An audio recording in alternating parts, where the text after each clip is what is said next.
பிதாவாகிய தேவனாலும் ஆண்டவராகிய இயேசு கிறிஸ்துவினாலும் உங்கள் யாவருக்கு கிருபையும் சமாதானம் உண்டாவதாக. பதிலீடாக அல்லது கூடுதலாக தருகிறார் என்கிறதான தலைப்பின் கீழாக தேவனுடைய வார்த்தையை நாம் சிறிது நேரம் தியானிப்போம். பிரியமானவர்களே, தேவன் நாம் துன்பத்தை கண்ட வருஷங்களுக்கும் சரியாய் நம்மை மகிழ்ச்சியாக்குகிறார்.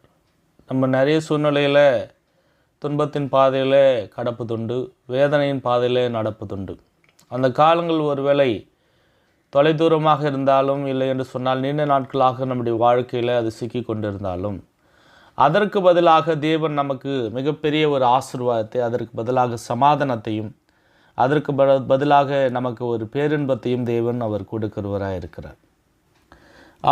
ஆபிரகாம் ஈசாக்கை பலியிடும் பொழுது தேவன் அதை தடுத்து நிறுத்தி அதற்கு பதிலீடாக தன் கொம்புகள் சிக்கி கொண்டிருந்ததான ஒரு ஆட்டுக்குட்டியை அங்கே ஆபிரகாம் கண்டு அதை போய் பிடித்து அந்த கடாவை தன் குமாரனுக்கு தகன பலியிட்டான் என்று வேதத்தில் நாம் பார்க்கிறோம். அப்போது இன்றைக்கு தேவன் கூட என்ன பண்ணுறாருன்னா, நம்முடைய காரியங்களுக்கு ஒரு பதிலீடாக அவர் ஒன்றை தருகிறார். இன்றைக்கு அநேக சூழ்நிலையில் இந்த உலகத்தில் வாழும்பொழுது மனுஷர்கள் நம்மை ஏமாற்றும் பொழுதும், மனுஷர்கள் நம்மை புறக்கணிக்கும் பொழுதும், இல்லை மனுஷர்கள் நமக்கு வேண்டியதான நியாயத்தை அவர்கள் செய்யாத பொழுது அதனால் நம்ம வெட்கப்படுவதுண்டு. ஆனால் வேதத்தில் நாம் பார்க்கிறோம், ஏசாயா 61:7-9 வரைக்கும் நாம் பார்க்கும் பொழுது, உங்கள் வெட்கத்துக்கு பதிலாக ரெண்டத்தனையான பலன் வரும், லட்சைக்கு பதிலாக தங்கள் பாகத்தில் சந்தோஷப்படுவார்கள், அது நிமித்தம் தங்கள் தேசத்தில் இரட்டிப்பான சுதந்திரம் அடைவார்கள், நித்திய மகிழ்ச்சி அவர்களுக்கு உண்டாகும். கர்த்தராகிய நான் நியாயத்தை விரும்பி கொலை பொறினால் இடப்பட்ட தகன பலியை வெறுக்கிறேன். நான் அவர்கள் கிரியை உண்மையாக்கி அவர்களோடு நித்திய உடன்படிக்கை பண்ணுவேன். அவர்கள் சந்ததியானது ஜாதிகளின் நடுவிலும் அவர்கள் சந்தானமானது ஜனங்களின் நடுவிலும் அறியப்பட்டிருக்கும். அவர்களை பார்க்கிற யாவரும் அவர்கள் கர்த்தரால் சுதந்திரம் பெற்ற சந்ததி என்று அறிந்து கொண்டுவார்கள். ஆக பிரியமானவர்களே, இன்றைக்கு கூட வெட்கத்துக்கு பதிலாக ரெண்டத்தனையாக தேவன் நமக்கு பலன் கொடுக்கிறவராக இருக்கிறார். லட்சிக்கு பதிலாக நம்முடைய பாகத்தில் நாம் சந்தோஷப்படுகிறதான ஜனமாக, இரட்டிப்பான சுதந்திரத்தை பெறுகிறதான ஜனமாக நாம் மாற்றப்படுவோம். அப்போது நம்ம ஆண்டவராகிய இயேசு கிறிஸ்துவின் பிதாவாகிய தேவனுடைய அந்த நியாயத்தை விரும்பி கொல்லப்போனால் இடப்பட்ட தகன பலியை தேவன் வெறுக்கிறவராக இருக்கிறார். அதனால் நம்முடைய கிரியை அது நித்திய உடன்படிக்கையாக இஸ்ரவேல் ஜனங்களோடு பண்ண நித்திய உடன்படிக்கையின் மூலமாக ஆண்டவராகிய இயேசு கிறிஸ்துவை நமக்கு அவர் சொந்தமாக கொடுத்தபடியினாலே நம்ம என்ன பண்ணுறோன்னா, அந்த ஜனங்களில் இருக்கிறதான எல்லா ஜனங்களை பார்க்கலும் அந்த ஜனங்கள் என்ன பண்ணுவாங்கன்னா, நம்ம கர்த்தரால் ஆசீர்வதிக்கப்பட்டவர்கள் என்று சொல்வார்கள். இன்றைக்கு கூட இந்த ஜனங்கள், இந்த உலகத்தில் இருக்கிற மக்கள் கூட என்ன பண்ணுறாங்கன்னா, இவங்க இயேசுவை சார்ந்தவங்க அப்படின்னு சொல்லி என்ன பண்ணுறாங்க, நம்மை அதை என்ன பண்ணுறாங்கன்னா சுட்டி காட்டுகளாக இருக்கிறார்கள். அப்போது நம்ம யார் அப்படின்னு நாம் பார்க்கும்பொழுது, கர்த்தரால் ஆசீர்வதிக்கப்பட்டதான சந்ததி, கர்த்தரால் ஆசீர்வதிக்கப்பட்டதான ஜனம் அப்படின்னு சொல்லி இந்த உலகத்தில் இருக்கிற ஜனங்கள் நம்மை சுட்டி காட்டுகிறவர்களாக இருக்கிறார்கள். அப்பேற்பட்டதான ஒரு பதிலீடாக தேவன் நமக்கு கொடுக்கிறவராக இருக்கிறார். நம்ம வெட்கத்துக்கு பதிலாக தேவன் நமக்கு சந்தோஷத்தை அவர் கொடுக்கிறாரு, ரெண்டத்தனையான பலனை கொடுக்கிறாரு, ரெட்டிப்பான சுதந்திரத்தை கொடுக்கிறாரு, நித்திய மகிழ்ச்சியை அவர் கொடுக்கிறார். அப்போது இவ்வளோ விஷயம் நம்முடைய வெட்கத்துக்கு பதிலாக தேவன் கொடுக்கிறார்.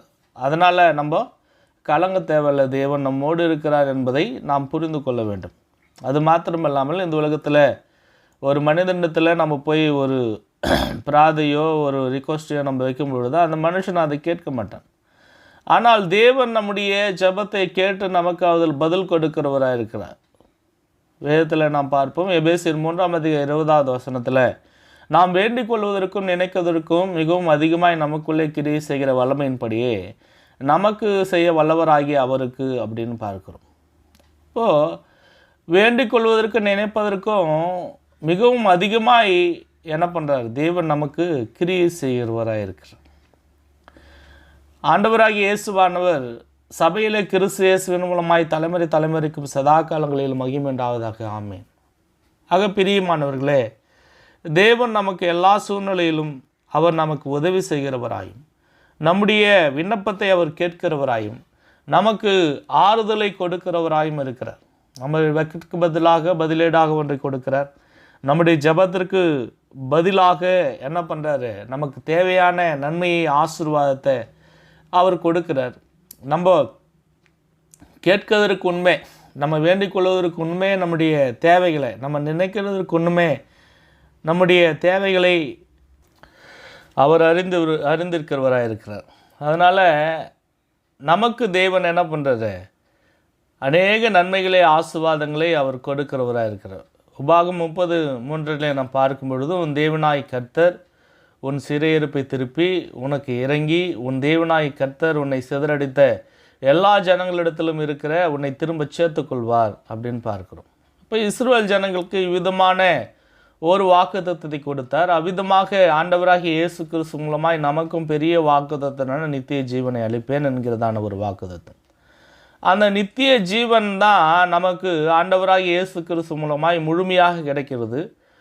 அதற்கு முன்னாடி நம்ம விட வேண்டியதான நிறைய விஷயங்கள் இருக்கிறது. அவருடைய சீஷர்களுக்கு சொல்கிறார், மத்திய 19:29-30, என் நாமத்தின் நிமித்தம் வீட்டையாவது, சகோதரியாவது, சகோதரிகளையாவது, தகப்பனையாவது, தாயையாவது, மனைவியாவது, பிள்ளைகளையாவது, நிலங்களையாவது விட்டவன் எவனோ அவன் 100 அடைந்து நித்திய ஜீவனையும் சுதந்திரத்துக் கொள்வான்.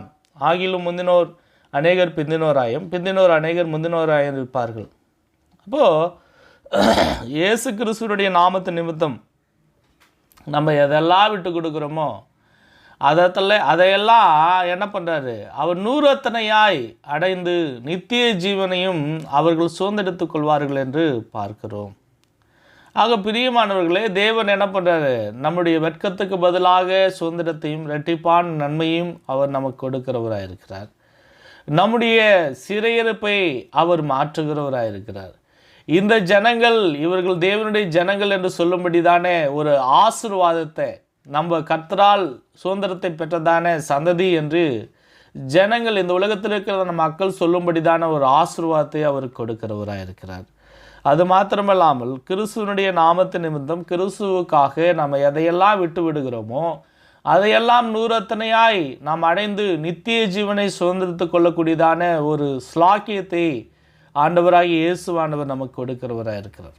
அப்போ இந்த நாளிலே நம்ம என்ன பண்ணுறோம், நமக்கு அது கிடைக்கலையே, இது கிடைக்கலையே, இது நம்மளால் செய்ய முடியலையே, நம்ம கேட்கிறதான விண்ணப்பங்கள் நமக்கு கிடைக்கலையே, இந்த சிறையிருப்பு மாறலையே, இந்த கடன் பிரச்சனை தீரலையே, இல்லை நமக்கு பலவீனம் இருக்கிறதே, நமக்கு உதவி செய்வார் ஒருவனும் இல்லை, நம்ம முடக்கப்பட்டு இருக்கிறோமே அப்படின்னு சொல்லி ஒரு வேளை நம்ம நினைக்கலாம்.